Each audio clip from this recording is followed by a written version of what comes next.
ಏನು ಮಾತಾಡ್ತಿದ್ಯಾ ಮಾಳವಿಕಾ? ನನ್ನ ಕಣ್ಣಾರೆ ಕಂಡಿರೋ ಸತ್ಯನ ಹೇಳ್ತಾ ಇದ್ದೀನಿ. ನೀನೆಲ್ಲೋ ಭ್ರಮೇಲಿ ಮಾತಾಡ್ತಿದ್ಯಾ. ಆ ಜಾಗ ರಾಮನಿಗೆ ಸಿಗೋದಕ್ಕೆ ಚಾನ್ಸೇ ಇಲ್ಲ. ಹೌದು, ಒಂದ್ಸತಿ ಮನೆಗೆ ಬಂದು ನೋಡಿ. ರಾಮ್ಗೆ ಆ ಜಾಗ ಸಿಕ್ಕಿರೋದಕ್ಕೆ ಎಲ್ಲರೂ ಹೇಗೆ ಹಬ್ಬ ಮಾಡ್ತಾ ಇದಾರೆ ಅಂತ ನಿಮ್ಗೆ ಗೊತ್ತಾಗುತ್ತೆ. ನೀನು ಏನೇನೋ ಹೇಳ್ಬೇಡ, ಸುಮ್ಮನೆ ರಮ್ಮ. ಯಾರೋ ಸುಳ್ಳು ಸುದ್ದಿ ಹಬ್ಸಿದ್ದಾರೆ, ಅದನ್ನ ನಂಬ್ಕೊಂಡು ನಿಮ್ಮ ಮನೆಯವರೆಲ್ಲ ಮೂರ್ಖರಾಗಿದ್ದಾರೆ. ಸುಳ್ಳು ಸುದ್ದಿ ಹಬ್ಸಿರೋದಲ್ಲ ಅಪ್ಪ, ನೀವು ತಿಳ್ಕೊಂಡಿರೋದು ಸುಳ್ಳು. ಮುಟ್ಟೋಳ್ರಾಗಿದ್ದು ನಾವೇ ಅಪ್ಪ. ಈಗಷ್ಟೇ ಮಾವ ಜಾಗದ ವಿಷಯನ ಮಿನಿಸ್ಟರ್ ಹತ್ರ ಮಾತಾಡ್ಕೊಂಡು ಬಂದಿರೋ ಸುಳ್ಳ? ನನ್ನ ಕಣ್ಮುಂದನೆ ನಾಳೆ ಜಾಗಕ್ಕೆ ದುಡ್ಡು ಕಟ್ಟಕ್ಕೆ ಹೋಗ್ಬೇಕು ಅಂದಿದ್ದು ಸುಳ್ಳ?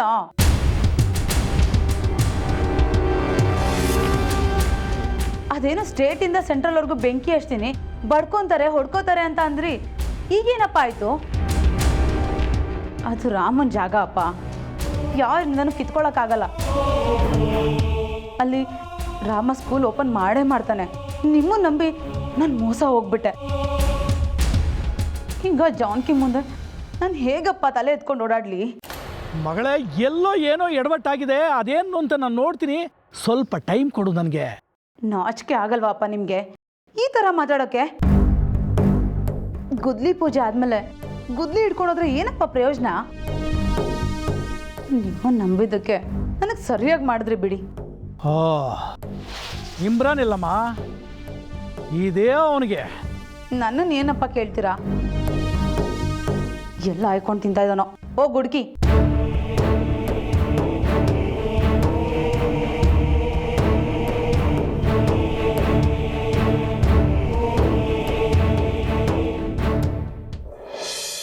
ಒಂದು ತಿಂಗಳಲ್ಲಿ ಕೊಟ್ಬಿಡ್ತೀನೋ, ಪ್ಲೀಸ್ ಕಣೋ, ಇದೊಂದು ಹೆಲ್ಪ್ ಮಾಡೋ.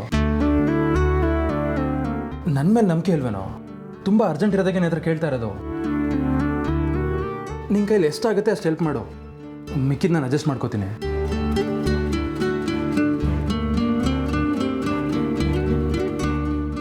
ಏನು ರಾಮ್, ಆಗಲ್ಲ ಅಂದ್ರ? ಎಲ್ಲರೂ ಹೇಳ್ತೀನಿ ಅಂತ ಹೇಳ್ತಾರೆ ಜಾನಕಿ, ಕೊಡ್ತೀನಿ ಅಂತ ಒಬ್ಬರು ಹೇಳ್ತಾ ಇಲ್ಲ. ರಾಮ್, ಫಾತಿಮಾ ಹತ್ರ ಒಂದು ಮಾತು ಕೇಳಿ ನೋಡ್ಲಾ? ಅವಳೇ ನಮ್ಮ ಹತ್ರ ಹೆಲ್ಪ್ ತಗೋತಾ ಇದ್ದಾಳೆ. ಇನ್ನು ಅವಳ ಹತ್ರ 5 ಲಕ್ಷ ಎಲ್ಲಿಂದ ಬರುತ್ತೆ? ನನ್ನ ಸಮಾಧಾನಕ್ಕೇನೋ ಕೇಳ್ಬೋದು ಅಷ್ಟೇ. ನೀನು ಅವಳ ಕೈಲಿ ಎಷ್ಟಾಗುತ್ತೆ ಅಷ್ಟಾದರೂ ಕೊಡಲಿ ರಾಮ್. ಕೊನೆ ಪಕ್ಷ ನಮಗೊಂದು 3 ಲಕ್ಷನಾದರೂ ಸಿಕ್ಕಿದ್ರೆ ಸಾಕು. ಉಳಿದಿದ್ದು ಹೇಗೋ ಮಾವನ ಹತ್ರ ಹೇಳಿ ಸಮಾಧಾನ ಮಾಡ್ಬೋದು. ಇಲ್ಲ ಜಾನಕಿ, ಅಪ್ಪ ಅಷ್ಟಕ್ಕೆಲ್ಲ ಸಮಾಧಾನ ಆಗಲ್ಲ. ಅವ್ರಿಗೆ ಹೇಳ್ದೆ ದುಡ್ಡು ತೊಗೊಂಡಿದ್ದು ನಮ್ಮದೇ ತಪ್ಪು.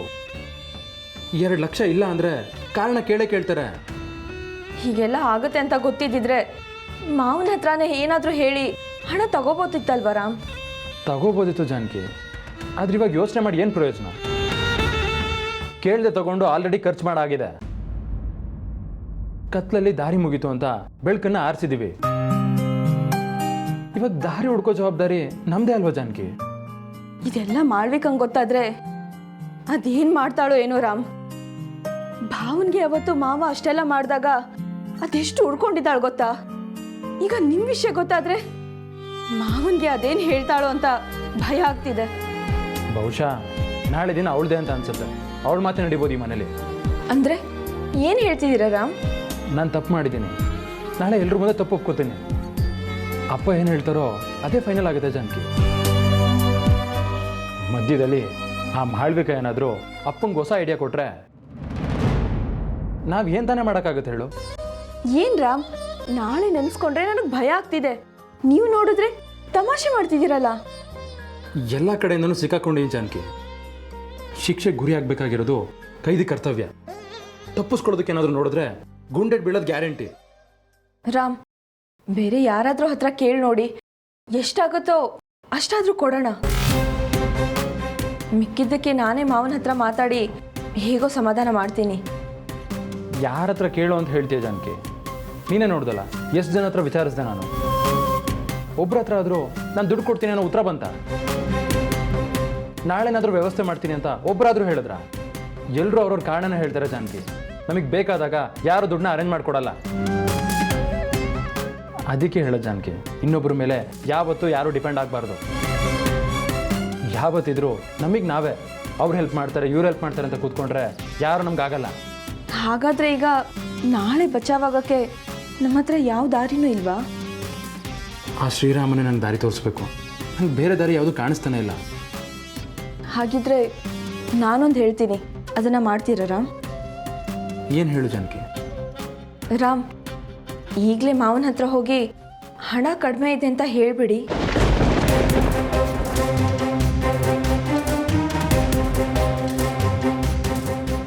ಅಪ್ಪ ಕ್ಷಮಿಸಿ, ಪರವಾಗಿಲ್ಲ ಇರಲಿ, ನಡೆಯುತ್ತೆ ಅಂತ ಸುಮ್ಮನಾಗ್ಬಿಡ್ತಾರೆ ಅಂತ ಅಂದ್ಕೊಂಡಿದ್ಯಾ? ಇಲ್ಲ ರಾಮ್, ನಾಳೆ ಅಷ್ಟರಲ್ಲಿ ಅವ್ರ ಕೋಪನಾದರೂ ಕಡಿಮೆ ಆಗಿ ನಿಮ್ಮನ್ನ ಕ್ಷಮಿಸ್ಬೋದಲ್ವಾ? ನಾಳೆ ಆಗೋ ಶಿಕ್ಷಣ ಇವತ್ತೇ ಅನುಭವಿಸು ಅಂತ ಹೇಳ್ತಿದ್ಯಾ ಜಾನಕಿ? ಕೆಲವೊಂದು ವಿಷಯನ ತಪ್ಸೋಕ್ಕಾಗಲ್ಲ ಅಂದರೆ ತಪ್ಪು ಒಪ್ಕೊಂಡು ಶಿಕ್ಷಣ ಅನುಭವಿಸೋದು ಸರಿ ಅಲ್ವಾ ರಾಮ್? ಅದೇ ತಪ್ಪನ್ನ ನಾಳೆ ಒಪ್ಕೋತೀನಿ ಅಂತ ಹೇಳ್ತೀನಲ್ಲ ನಾನು. ಯಾರು ತಪ್ಪನ್ನು ಒಪ್ಕೊಳ್ಳೋದು ಬೇಡ ರಾಮ.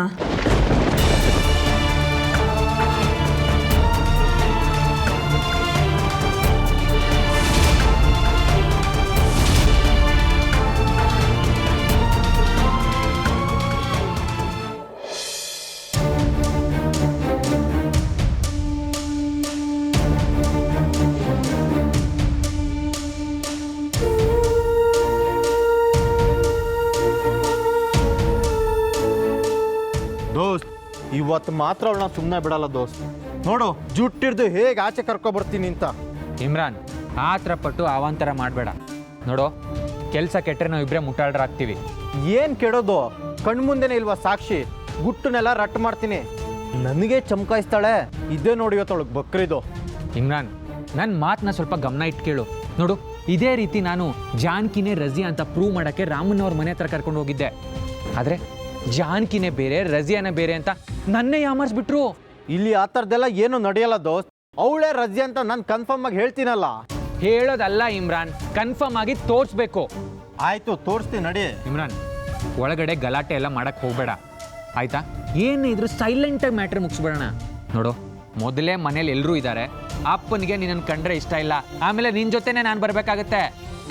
ಆಯಿತು ದೋಸ್ತ್, ಬಾ, ನಾನು ಮ್ಯಾನೇಜ್ ಮಾಡ್ತೀನಿ. ಆಯಿತು.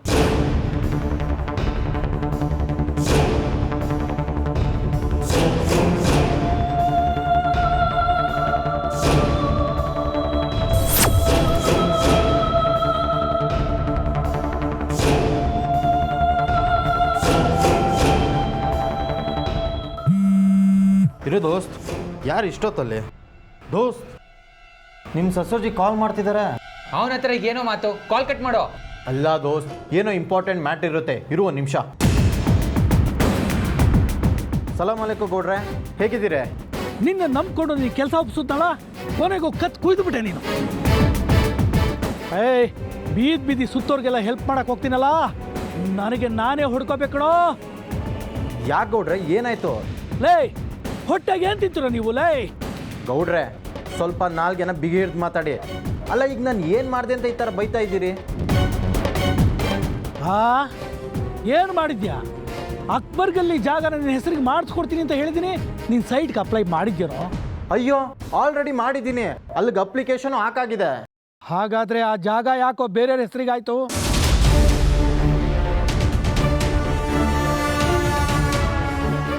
ಏನು? ಆ ಜಾಗ ಬೇರೆಯವ್ರಿಗಾಯ್ತಾ? ಯಾರಿಗಾಯ್ತು ಗೌಡ್ರೆ? ಮಾಡೋದೆಲ್ಲ ಮಾಡಿ ನನ್ನ ಹತ್ರನೇ ಕೇಳ್ತೀಯಾ? ಗೌಡ್ರೆ, ಅಲ್ಲ ಮೇಲೆ ಪ್ರಮಾಣ ಮಾಡಿ ಹೇಳ್ತಾ ಇದ್ದೀನಿ, ಆ ವಿಚಾರದ ಬಗ್ಗೆ ನನಗೇನು ಗೊತ್ತಿಲ್ಲ. ನೋಡೋ, ಇನ್ನು ಅರ್ಧ ಗಂಟೆಲಿ ನನ್ನ ಕಣ್ಣು ಮುಂದೆ ಬಂದು ನಿಂತಿರ್ಬೇಕು. ಇಲ್ಲ ಅಂದ್ರೆ ನಾನು ಏನು ಮಾಡ್ತೀನೋ ನನಗೆ ಗೊತ್ತಿಲ್ಲ. ಗೌಡ್ರೆ, ಒಂದು ಅರ್ಜೆಂಟ್ ಕೆಲಸದ ಮೇಲೆ ಆಚೆ ಬಂದಿದ್ದೀನಿ. ಸಂಜೆ ಅಷ್ಟೊತ್ತಿಗೆ ಸಿಗ್ತೀನಿ. ಏಯ್, ಈಗಲೇ ಈ ಕ್ಷಣದಲ್ಲೇ ಬಂದು ನನ್ನ ಎದುರುಗಡೆ ನಿಂತ್ಕೋಬೇಕು. ಇಲ್ಲಾಂದ್ರೆ ಇನ್ಯಾವತ್ತೂ ನೀನು ನನ್ನ ಎದುರುಗಡೆ ಬರ್ಕೂಡ್ದು, ಮುಖ ತೋರಿಸ್ಕೂಡ್ದು. ಅದು ಗೌಡ್ರೆ, ಈಗ ನಾನು... ಓಹೋ, ಆಗಲ್ವಾ? ಹೋಗ್ಲಿ ಬಿಡು. ಲೇ ಇಮ್ರಾನ, ಇನ್ಯಾವತ್ತಾದ್ರೂ ನೀನು ನನ್ನ ಅಳಿಯನ ಜೊತೆಲಿ ನನ್ನ ಮನೆ ಹತ್ರ ಬಂದರೆ, ಲೇ, ನೀನು ಉಳ್ಗಾಲ ಇಲ್ಲ. ಹಾಗೆಲ್ಲ ಹೇಳಬೇಡಿ ಗೌಡ್ರೆ. ಸರಿ, ಇನ್ನು ಅರ್ಧ ಗಂಟೆಗೆ ನಾನು ಅಲ್ಲಿ ಇರ್ತೀನಿ. ಬೇಗ ಬಂದು ಸಾಯಿ.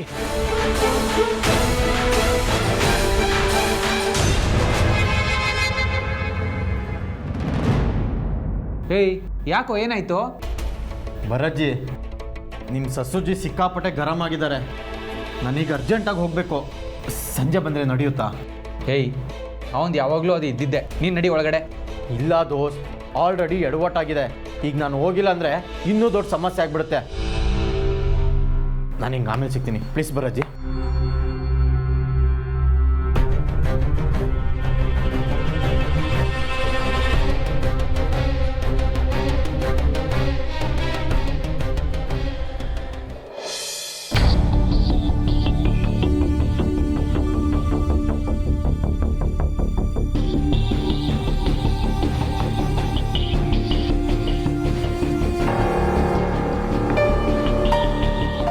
ಫಾತಿಮಾ, ಏನಾಯ್ತೆ ನಿಂಗೆ?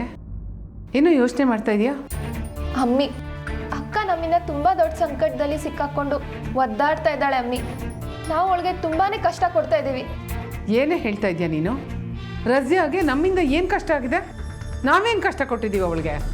ನಾವು ಅವಳ ಹತ್ರ ದುಡ್ಡು ಇಸ್ಕೋಬಾರ್ದಿತ್ತು ಅಮ್ಮಿ. ನಾವು ತುಂಬಾ ಸ್ವಾರ್ಥಿಗಳಾಗಿ ಹೋಗ್ಬಿಟ್ವಿ. ನೋಡು, ರಜಿಯಾನ ದುಡ್ಡು ತೊಗೊಂಬಂದು ಕೊಡು ಅಂತ ನಾವೇನು ಕೇಳಲಿಲ್ಲ. ನಮ್ಮ ಕಷ್ಟ ನೋಡೋಕ್ಕಾಗದೆ ಅವಳೇ ನಮಗೆ ದುಡ್ಡು ತಂದು ಕೊಡ್ಲು ತಾನೆ. ನಮಗೆ ಸಹಾಯ ಮಾಡಕ್ಕೆ ಹೋಗಿ ಅವಳೇ ಸಂಕಟದಲ್ಲಿ ಸಿಕ್ಕಾಕೊಂಡಿದ್ದಾಳೆ ಅಮ್ಮಿ. ನಮ್ಮ ಕೈಯಲ್ಲಿ ಏನೂ ಮಾಡೋಕ್ಕಾಗ್ತಾ ಇಲ್ಲ ಅಮ್ಮಿ. ನಾವೇನೇ ಕಷ್ಟ ಕೊಟ್ಟಿದ್ದೀವಿ ಅವಳಿಗೆ? ನೋಡು ಫಾತಿಮಾ, ಏನು ಹೇಳಬೇಕು ಅಂತಿದ್ಯೋ ಅದನ್ನು ನೇರವಾಗಿ ಹೇಳು. ನಿಮ್ಗೆ ಹೇಳಿದರೆ ಏನೂ ಅರ್ಥ ಆಗಲ್ಲ ಬಿಡಿ ಅಮ್ಮಿ. ನಿಮ್ಗೆ ಏನೇ ಇದ್ರೂ ನಿಮ್ಮ ಕಷ್ಟನೇ ದೊಡ್ಡದು ಅಲ್ವಾ? ಮಕ್ಕಳ ಸಂಕಟ ಏನು ಅಂತ ನಿಮ್ಗೆ ಹೇಗೆ ಅರ್ಥ ಆಗುತ್ತೆ ಹೇಳಿ? ಯಾಕೆ ಏನೇನೋ ಮಾತಾಡ್ತಾ ಇದೆಯಾ? ಏನಾಗಿದೆ ನಿಮಗೆ? ಅಕ್ಕ ನಿಮ್ಮ ಕಷ್ಟನೆಲ್ಲ ಸಾಲ್ವ್ ಮಾಡಿದ್ಲು ಅಲ್ವಾ? ಈಗೇನು ಟೆನ್ಷನ್ ನಿಮಗೆ? ನೀವೇನೇ ಇದ್ರೂ ಹೊಟ್ಟೆ ತುಂಬ ತಿಂದು ಆರಾಮಾಗೇ ಇರಿ.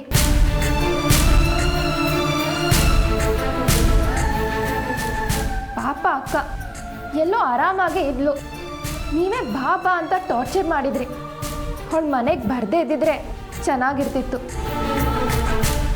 ಇವಾಗ ನೋಡಿ ಯಾವ ಕಷ್ಟದಲ್ಲಿ ಸಿಕ್ಕಾಕೊಂಡಿದ್ದಾಳೆ ಅಂತ. ಯಾಕೆ ಈಗ ಮಾತಲ್ಲೇ ಚುಚ್ತಾ ಇದೆಯಾ? ಈಗ ನಾವು ರಜೆಯಾಗಂತ ಕಷ್ಟ ಏನು ಕೊಟ್ಟಿದ್ದೀವಿ? ಏನೂ ಮಾಡಿಲ್ಲ ಬಿಡಿ. ಜನ್ಮ ಕೊಟ್ಟಿದ್ದಕ್ಕೆ ಗಡಾಂಧಾರಿ ಕೆಲಸನೇ ಮಾಡಿದ್ದೀರಾ. ತಪ್ಪೆಲ್ಲ ನಂದೆ. ನಿಂದು ಮತ್ತೆ ಅಬ್ಬನ ಮಾತು ಕೇಳ್ಕೊಂಡು ಅಕ್ಕನ ಇಲ್ಲಿ ಕರೆಸ್ಕೊಂಡಲ್ಲ, ನನ್ನ ಬುದ್ಧಿಗೆ ಎಷ್ಟು ಕೇಡು. ಫಾತಿಮಾ, ಆವಾಗಲಿಂದ ನೋಡ್ತಾ ಇದ್ದೀನಿ ಬಾಯಿಗೆ ಬಂದಂಗೆಲ್ಲ ಮಾತಾಡ್ತಾ ಇದೆಯಾ. ಮಾತಾಡೋದಾಗಿದ್ದರೆ ಸರಿಯಾಗಿ ಮಾತಾಡು. ಬಾಯಿದೆ ಅಂತ ನಾಲ್ಗೆ ತುಂಬ ಉದ್ದ ಚಾಚಕ್ಕೆ ನೋಡಬೇಡ. ಹಾಂ, ನಾನೇ ನಾಲ್ಗೆನ ಚಾಚ್ತಾ ಇರೋದಲ್ಲ, ನೀವೇನು ಮಾಡೇ ಇಲ್ಲ ಅಲ್ವಾ? ಅಕ್ಕ ಪಾಪ ಮನೆಯಲ್ಲಿ ಎಷ್ಟು ತೊಂದರೆದಲ್ಲಿ ಸಿಕ್ಕಾಕೊಂಡಿದ್ಲು ಅಂತ ಗೊತ್ತಾ ನಿಮಗೆ? ಗೊತ್ತಾಗಿದ್ರೆ ನೀವ್ಯಾಕೆ ಹೀಗೆ ಮಾತಾಡ್ತಿದ್ರಿ ಅಮ್ಮಿ?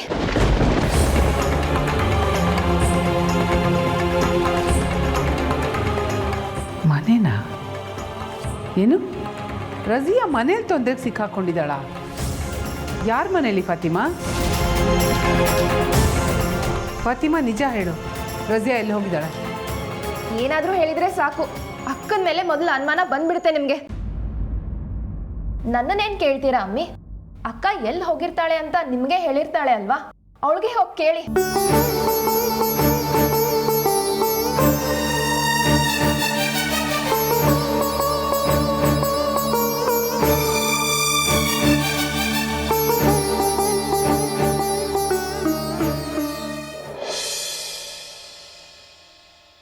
ಅಕ್ಕ, ನೀನು ತಗೋರಾಮ, ಇದನ್ನೆಲ್ಲ ತಗೊಂಡೋಗಿ ಮಾರಿ ಈಗಲೇ ಹಣ ತಗೊಂಡ್ ಬಾ. ಅಕ್ಕ, ಏನಕ್ಕ ಹೇಳ್ತಿದ್ಯಾ? ನಿನ್ನ ಒಡವೆನ ಮಾರೋದಾ? ಇದನ್ನೆಲ್ಲ ಹಾಕೊಂಡು ನಾನೇನು ಮೆರಿಬೇಕಂತಿಲ್ಲ ರಾಮ. ನಿನ್ಗೆ ಒಳ್ಳೇದಾಗತ್ತೆ ಅಂದ್ರೆ ಅದಕ್ಕಿಂತ ದೊಡ್ಡ ಸಂತೋಷ ಈ ಒಡವೆಲ್ ಸಿಗಲ್ಲ ಕಣೋ. ಬೇಡ ಅಕ್ಕ, ಇದನ್ನ ಅಪ್ಪ ಅಮ್ಮ ನಿನಗೆ ಅಂತ ಕೊಟ್ಟಿರೋದು. ಈಗ ನಾನು ಇದನ್ನ ಮಾರಿದ್ರೆ ಅವ್ರಿಗೇನಂತ ಅನ್ಸಲ್ಲ ಹೇಳು? ಅವ್ರಿಗೆ ಯಾರೋ ಹೇಳ್ತಾರೆ, ನಾನು ಹೇಳಿದ್ರೆ ತಾನೇ ಅವ್ರಿಗೆ ಗೊತ್ತಾಗೋದು. ನಾನು ನೀನು ತಗೊಂಡೆ ಅಂತ ಹೇಳಲ್ಲ, ತಗೋ. ನಾಳೆ ಅಜ್ಜಿನೋ ಅಮ್ಮನೋ ನಿಂಗೆ ಕೊಟ್ಟಿರೋ ಒಡವೆ ಎಲ್ಲಿ ಅಂತ ಕೇಳಿದ್ರೆ ಏನಂತ ಹೇಳ್ತೀಯ ಅಕ್ಕ? ನಾನೇನೋ ಹೇಳ್ತೀನಿ ರಾಮ, ಇವಾಗ ಅದೆಲ್ಲ ಮುಖ್ಯನಾ? ಮೊದಲು ಇದನ್ನು ತೊಗೊಂಡೋಗಿ ಮಾರಿ ಹಣ ತೊಗೊಂಡು ಬಾ. ಹಣನ ಅಪ್ಪಂಗೆ ತಂದು ಕೊಡ್ಬೋದು, ಆದರೆ ಮುಂದಾದರೂ ಆ ತಪ್ಪಿಗೆ ನಾನು ಶಿಕ್ಷೆ ಅನುಭವಿಸ್ಲೇಬೇಕಲ್ಲ ಅಕ್ಕ? ಹಣ ಕೊಟ್ಮೇಲೆ ಅಪ್ಪ ಯಾಕೋ ನಿನಗೆ ಶಿಕ್ಷೆ ಕೊಡ್ತಾರೆ? ನೆನ್ನೆವರೆಗೂ ನಿನ್ನ ಹತ್ರ ಇದ್ದಿದ್ದು ಒಡವೆ ಇವತ್ತು ಯಾಕಿಲ್ಲ ಅಂತ ಕೇಳಿದ್ರೆ ಏನಂತ ಉತ್ತರ ಕೊಡ್ತೀಯ? ನನ್ನ ತಮ್ಮಂಗೆ ಬೇಕಿತ್ತು ಕೊಟ್ಟೆ ಅಂತೀಯ. ನಾನು ಯಾಕೋ ಹಾಗೆ ಹೇಳಿ, ನನಗೆ ಬೇಕಿತ್ತು ಖರ್ಚು ಮಾಡಿಕೊಂಡೆ ಅಂತ ಹೇಳ್ತೀನಿ. ನೀನು ದೊಡ್ಡ ತ್ಯಾಗಿ ಆಗ್ತಿದ್ಯಾ ಅಕ್ಕ. ಈ ವಿಚಾರ ಏನಾದರೂ ಅಪ್ಪಂಗೆ ಗೊತ್ತಾದರೆ ಎಂಥ ದೊಡ್ಡ ಶಿಕ್ಷೆ ಕೊಡ್ತಾರೆ ಅಂತ ನಿಂಗೆ ಗೊತ್ತಿದ್ಯಾ? ಅಪ್ಪನ ಬಗ್ಗೆ ನಂಗೆ ತುಂಬ ಚೆನ್ನಾಗೇ ಗೊತ್ತು ರಾಮ. ಅವ್ರು ಏನೇ ಶಿಕ್ಷೆ ಕೊಟ್ಟರು ನಾನು ಅನುಭವ್ಸಕ್ಕೆ ರೆಡಿ ಇದ್ದೀನಿ. ಬೇಡ ಅಕ್ಕ, ಈಗಾಗಲೇ ನೀವು ಶಿಕ್ಷೆನ ಅನುಭವಿಸ್ತಾ ಇದ್ದೀರಾ. ಮತ್ತೆ ನಮ್ಮಿಂದ ನೀವು ಶಿಕ್ಷೆಗೆ ಗುರಿ ಆಗೋದು ಬೇಡ. ಇಲ್ಲ ಜಾನಕಿ, ರಾಮ್ ಕನಸು ನನಸಾಗತ್ತೆ ಅಂತಂದರೆ ನನಗೆ ಯಾವ ಶಿಕ್ಷೆನೂ ದೊಡ್ಡದು ಅನ್ಸಲ್ಲ. ಇಲ್ಲ ಅಕ್ಕ, ನೀನ ಶಿಕ್ಷೆಗೆ ತಳ್ಳಿ ನನ್ನ ಕನಸನ್ನ ನನಸು ಮಾಡಿಕೊಂಡ್ರೆ ಸಂತೋಷವಾಗಿರೋಕ್ಕಾಗತ್ತಾ? ಯಾಕೋ ಹಾಗೆಲ್ಲ ಹೇಳ್ತೀಯ? ನಿನ್ನ ಬಗ್ಗೆ ನಂಗೆ ಗೊತ್ತಿಲ್ವೇನೋ? ಈ ಒಡವೆನ ಇವತ್ತೆಲ್ಲ ನಾಳೆ ನೀನು ನನಗೆ ಮಾಡಿಸ್ಕೊಡ್ತೀಯ ಅನ್ನೋ ನಂಬಿಕೆ ನಂಗಿದೆ ಕಣೋ. ಆ ನಂಬಿಕೆ ನಮ್ಮಿಬ್ಬರ ಮಧ್ಯೆ ಯಾವತ್ತೂ ಹೀಗೆ ಇರಲಿ ಅಕ್ಕ. ಈಗ ಹಣ ಅನ್ನೋದು ಮಧ್ಯೆ ಬಂದು ನಮ್ಮ ಸಂಬಂಧನ ಹಾಳು ಮಾಡೋದು ಬೇಡ. ನಾನು ಸಹಾಯ ಮಾಡ್ತಿದ್ದೀನಿ ರಾಮ. ಸಹಾಯ ಮಾಡೋದ್ರಿಂದ ಸಂಬಂಧ ಹಾಳಾಗಲ್ಲ ಕಣೋ. ಅಕ್ಕ, ನೀನೇನೋ ಸಹಾಯ ಮಾಡ್ತೀಯ, ಆದರೆ ನಾಳೆ ಅಪ್ಪಂಗೆ ಗೊತ್ತಾದರೆ 5 ಲಕ್ಷ ಕಡಿಮೆ ಆಗಿತ್ತು, ಅಕ್ಕನ ಹತ್ರ ಇಸ್ಕೊಂಡೆ ಅಂತ ಹೇಳಿದ್ರೆ ಅಪ್ಪ ನನಗೆ ಅದಕ್ಕಿಂತ ದೊಡ್ಡ ಶಿಕ್ಷೆ ಕೊಡ್ತಾರಲ್ವಾ? ನಾಳೆ ಅನುಭವಿಸೋ ಶಿಕ್ಷೆನ ಇವತ್ತೇ ಅನುಭವಿಸ್ತೀನಿ ಬಿಡು.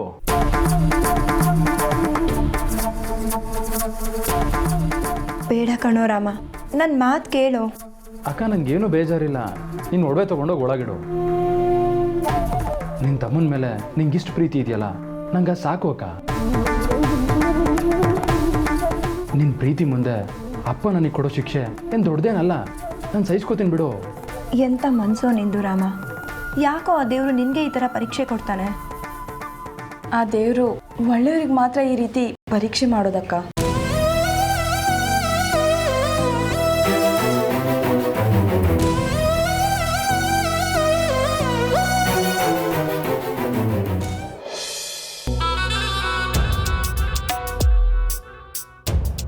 ಭರತ್,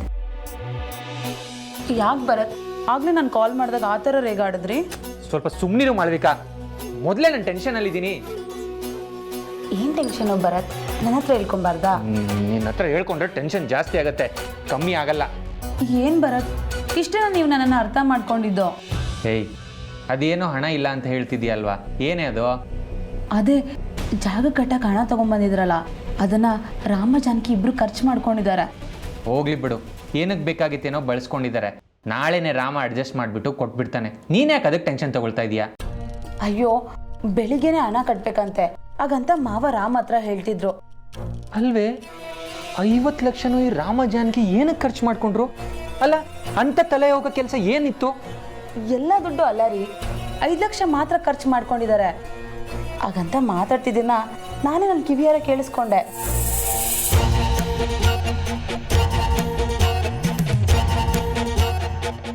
ಐದು ಲಕ್ಷ ಮಾತ್ರನಾ? ಅವತ್ತು ನಾನು ಎತ್ಕೊಂಡಿದ್ದು ಅಷ್ಟೇ ಅಂತ ಹೇಳಿದ್ದಲ್ವಾ ಅವರು? ಭರತ್, ಇದ್ರಲ್ಲೇನೋ ಮೋಸ ಇದೆ ಅನ್ನಿಸ್ತಾ ಇಲ್ವಾ ನಿಮಗೆ? ಅವತ್ತು ರಾಮ ಜಾನಕಿನೇ ಅವ್ರಿಗೆ ಬೇಕಾಗುತ್ತೆ ಅಂತ 5 ಲಕ್ಷನ ಎತ್ತಿಟ್ಕೊಂಡಿದ್ರು. ಮಾವ ಲೆಕ್ಕ ಮಾಡಕ್ ಕೇಳಿದ ತಕ್ಷಣ ನಿಮ್ಮ ಮೇಲೆ ಎತ್ತಾಕ್ಬಿಟ್ರು. ಗಂಡ ಹೆಂಡತಿ ಏನ್ ಪ್ಲಾನ್ ಮಾಡಿದ್ರ ಅಂತ ನೋಡ್ರ ಭರತ್?